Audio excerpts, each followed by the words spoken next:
Hello, boys and girls. Our story time today will be the true story of the three little pigs and is told by the wolf. Everybody knows the story of the three little pigs, or at least they think they do. But I'll let you in on a little secret. Nobody knows the real story because nobody has ever heard my side of the story. I'm the wolf.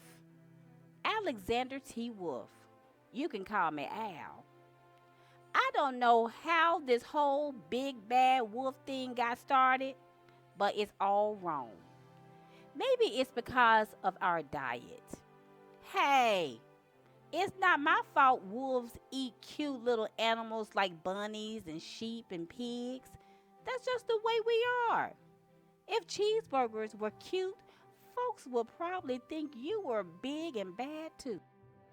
But like I was saying, the whole big bad wolf thing is all wrong. The real story is about a sneeze and a cup of sugar. And this is the real story.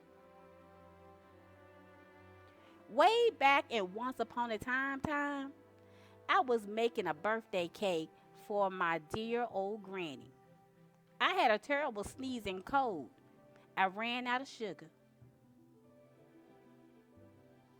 So I walked down the street to ask my neighbor for a cup of sugar. Now, this neighbor was a pig, and he wasn't too bright either. He had built his whole house out of straw. Can you believe it? I mean, who in their right mind would build a house of straw? So, of course, the minute I knocked on the door, it fell right in. I didn't want to just walk into someone else's house, so I called, Little pig, are you in? No answer. I was just about to go home without the cup of sugar for my dear old granny's birthday cake. That's when my nose started to itch. I felt a sneeze coming on. Well, I huffed, and I snuffed, and I sneezed a great sneeze. And you know what? The whole darn house of straw fell down. And right in the middle of the pile of straw was the first little pig, dead as a doornail. He had been home the whole time. It seemed like a shame to leave a perfectly good ham dinner laying there in the straw. So I ate it up. Think of it as a big cheeseburger just laying there. I was feeling a little better, but I still didn't have my cup of sugar. So I went to the next neighbor's house. This neighbor was the first little pig's brother. He was a little smarter, but not so much. He had built his house of sticks. I rang the bell on the stick house. Nobody answered. I called, Mr. Pig, Mr. Pig, are you in? He yelled back, Go away, wolf. You can't come in. I'm shaving the hairs on my chinny chin chin. I had just grabbed the doorknob when I felt another sneeze coming on. I huffed and I snuffed and I tried to cover my mouth, but I sneezed a great sneeze. And you're not going to believe this, but this guy's house fell down just like his brother's. When the dust cleared, there was the second little pig, dead as a doornail. Wolf's honor. Now you know food will spoil if you just leave it out in the open. So I did the only thing there was to do. I had dinner again. Well, think of this as a second helping. I was getting awfully full, but my cold was feeling a little better.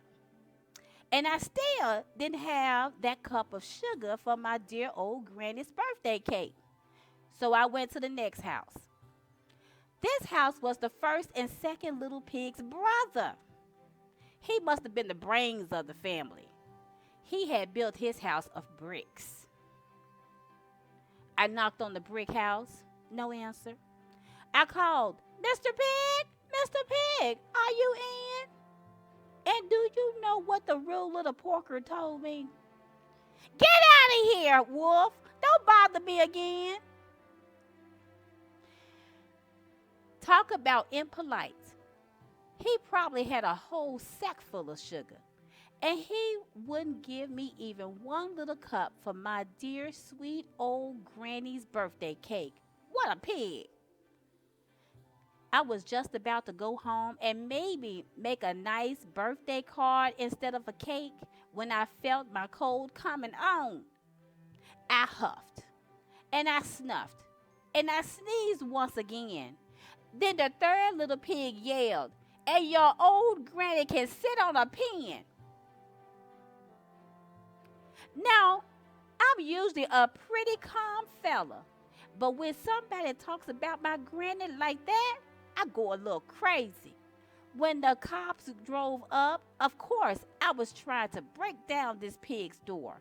And the whole time I was huffing and puffing and sneezing and making a real scene.